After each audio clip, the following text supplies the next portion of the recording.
Hello, everyone, and welcome to Having the Conversation, the weekly audiocast dedicated to helping listeners find ways to talk about tough topics.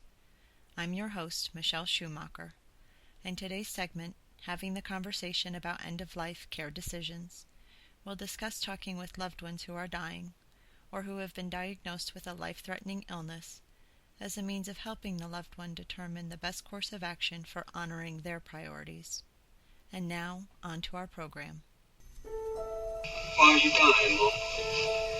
It's my time. It's just my time. Oh, now. Don't you be afraid, sweetheart. Death is just a part of life. Something we're all destined to do. At the end of that scene from Forrest Gump, Forrest says, "Mama always had a way of explaining things so I could understand them." And death is a part of life, for all of us. Even so, discussing death is uncomfortable for many of us. I don't know what is going to happen. I don't know what to do. In the hospice booklet Peaceful Passages, Care of the Dying Person, the authors note that, when facing death, these thoughts are expressed over and over by both patients and their loved ones. Everyone wants to be able to do something. Too often they don't know what that might be, and they're afraid to have the conversation about what the dying person wants at the end of their life, because talking about dying may feel as if you are giving up all hope. But such conversations actually lead to a higher quality of life for the dying person and their families.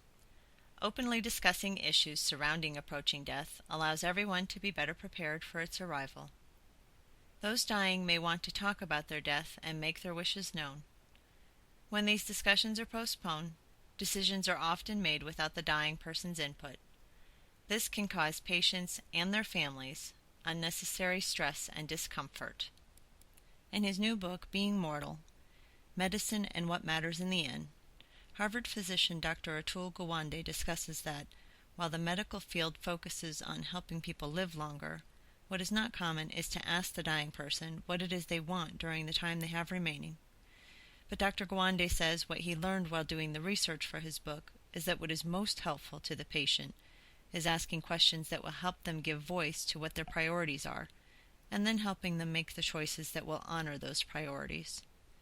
In this excerpt from his October 6, 2014 interview on The Daily Show with Jon Stewart, Dr. Gawande talks about the importance of having these conversations. We don't make it easy for people to have to take the time for these conversations. On the other side, the families and the patients, they can find it hard to acknowledge that we should be thinking about the worst case scenario as well as the best case scenario. Right. Let's go for the lottery ticket, but also plan for what happens if the lottery ticket doesn't come through. Dr. Gawande goes on to talk about his experience with his own father, who was diagnosed with a brain and spinal cord tumor while Dr. Gawande was researching his book. He tells how his dad initially underwent treatments such as radiation, but when the doctors proposed chemotherapy, his dad decided against it because of the impact it would have on his ability to still do the things he loved during the time he had remaining, including volunteer work. And thanks to having these conversations with his family and his doctors, Dr. Gawande says just as his father was able to live well, he was also able to die well. But what about families where relations just aren't conducive to such open, honest, and intimate discussions?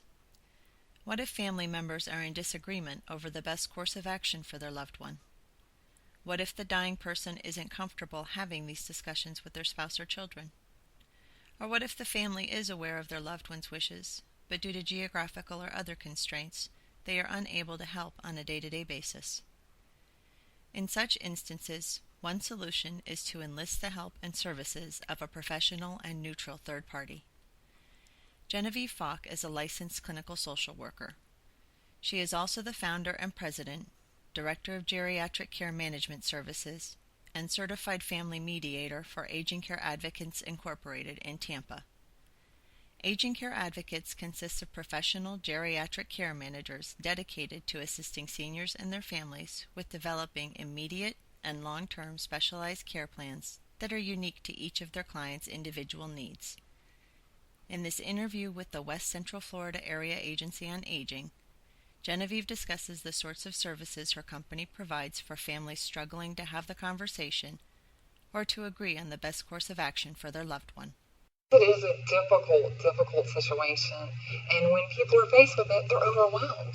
The senior's overwhelmed, the family's overwhelmed. So we're there really to help them.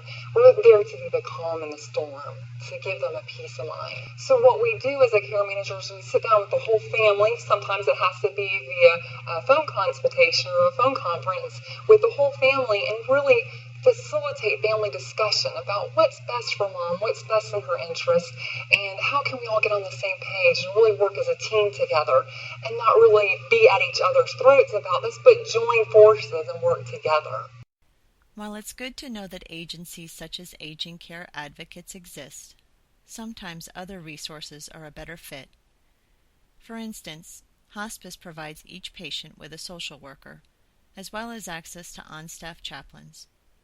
In some cases, the dying person may be more comfortable having the conversation with these members of their care team, each of whom could then help the patient communicate his or her wishes to their family. A clergy member from the patient's place of worship is another resource. Sometimes, the loved one may simply find it easier to talk to a friend. I experienced this myself with my friend Bob. I ain't as good as I once was. I got a few years on me now, but there was a time back in my prime when I could really lay it down. When Toby Keith's I Ain't As Good As I Once Was came out in 2009, it quickly became one of Bob's favorite songs. 80 years old when we met, Bob was my next-door neighbor for the last 9 years of his life. During that time, we became good friends. A native of Tampa, Bob's life was as active and colorful as the history of the city itself, so much so that I once wrote an article about him for the then St. Petersburg Times. His son and daughter-in-law lived just an hour away, and they became good friends as well. But because I was next door, when Bob needed help, especially in an emergency, he would often call me. When his health started to decline the last year of his life, I volunteered to help him with scheduling doctor's visits and attending appointments with him. On the drive home from a hospital stay in November 2011, Bob told me he had been diagnosed with pancreatic cancer. I asked him what he wanted to do. He replied, "Well, they said they're 90% sure I have it, so there's a 10% chance they're wrong." Bob wanted to fight. Talks with his doctors yielded differing opinions. One thought he should undergo radiation alone. The other thought he should have both radiation and chemotherapy. The doctors agreed neither option would cure Bob, and neither could say if their suggested treatment would prolong Bob's life. To help him with his decision, I did additional research and shared it with Bob. When it came time for him to decide, he opted to do the radiation only. The day after Christmas, Bob began treatments. Initially, he did well, but within a few days the treatments made him so sick he had to be readmitted to the hospital, and then to a rehabilitation facility. The next 2 months were a roller coaster ride of Bob's health failing to the point we thought we would lose him. Then he'd improve again, so much so we'd all get our hopes up that maybe the doctors were wrong about his diagnosis after all. Again and again this happened. It was emotionally exhausting, but good came of it as well. We were all able to have more conversations with Bob. Healing between him and his son over hurts from years before occurred during this time. Bob was able to tell us what he wanted should his health continue to improve, and alternately his wishes if that didn't happen. Near the end of February, Bob was doing well again. He made it clear he wanted to go home and get back to his regular active routine. He was the only one who was sure this was a good idea. His family and I, as well as his doctor and hospice nurse, believed him to be safer in the rehab facility. I shared my concerns with Bob, and he listened. Still, he wanted to go home. And so with the help of hospice and a private health care agency, we honored his wish. 2 weeks later, Bob died, at home, as he wanted it to be. While I grieved for the loss of my friend, I also took comfort in knowing that, because we had the conversations, we were able to help Bob in the way he wanted. Just as Bob lived well, Bob was able to die well. Elizabeth Kubler-Ross noted denial is one of the 5 stages of grieving. When we are faced with the potential loss of a loved one, it is our natural instinct to deny the possibility of death.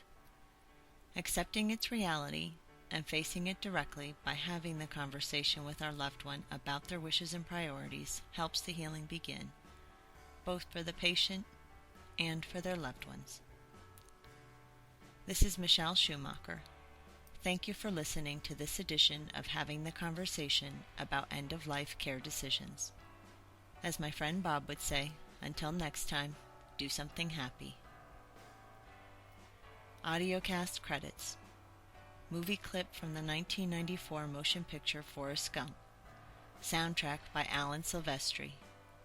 Peaceful Passages, Care of the Dying Person is a publication by Chapters Health System Hospice for patients and families. Additional information was retrieved from pbs.org/newshour and agingcareadvocates.com.